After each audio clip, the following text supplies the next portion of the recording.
Hello and welcome to GCSE History lessons. Today we start off our brand new series on the Cold War.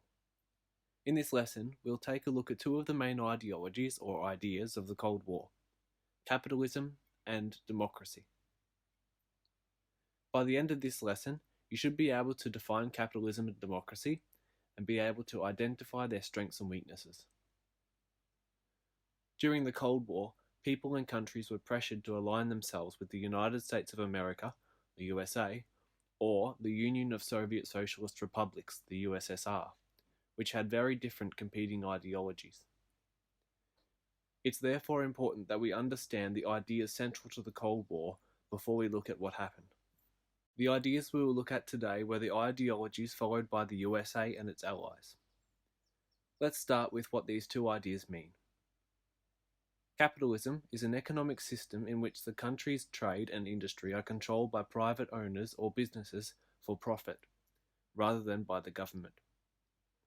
Capitalism is another word for money or wealth.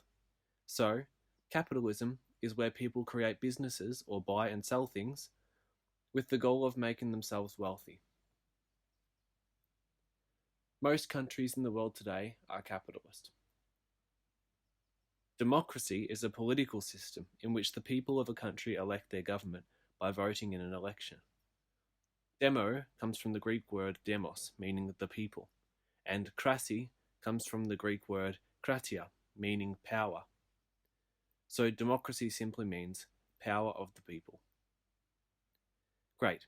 Now you can define capitalism and democracy, two key ideologies in the Cold War era. If you live in the United Kingdom, hopefully you've realised that you live in a democratic capitalist country. Now let's look at the positive and negative aspects of capitalism and democracy. We can set them out in a table. The strengths of capitalism include the fact that in a capitalist system, people have the freedom to choose what to make, buy or sell. Capitalism also forces businesses to compete for customers, which inspires innovation and new ideas.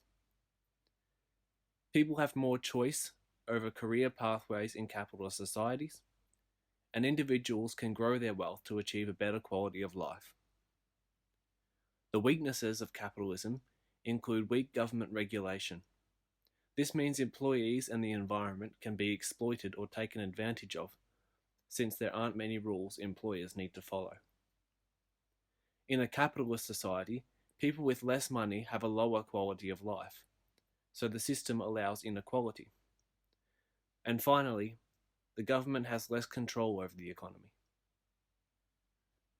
Democracy is a good political system because people give the government legitimacy to rule, because the people chose that government themselves. The government therefore represents the people and what they want, and the government will respect the rights and wishes of the people. Finally, democracy is a strong system because bad or corrupt governments can be removed. Democracy's weaknesses include the fact that the government changes frequently, so there is less ability to make long-term plans, and democratic governments can be slow to make decisions in a crisis. So, to summarise what we've learned today, democracy and capitalism were the main ideas of Western civilization, especially the USA. Democracy and capitalism are political and economic systems which focus on freedoms of individual people and restrict the government from interfering with people's lives or businesses. Both capitalism and democracy have strengths and weaknesses. Generally, they are strong because they protect the rights of individuals, but to achieve this, they sacrifice the power of the government to control society, and this can sometimes have negative effects. Next lesson, we will look at communism and the one-party state. These were the ideologies of the USSR, which was the USA's main Cold War rival. Thanks for watching. Feel free to like and subscribe, and I'll see you next time on GCSE History Lessons.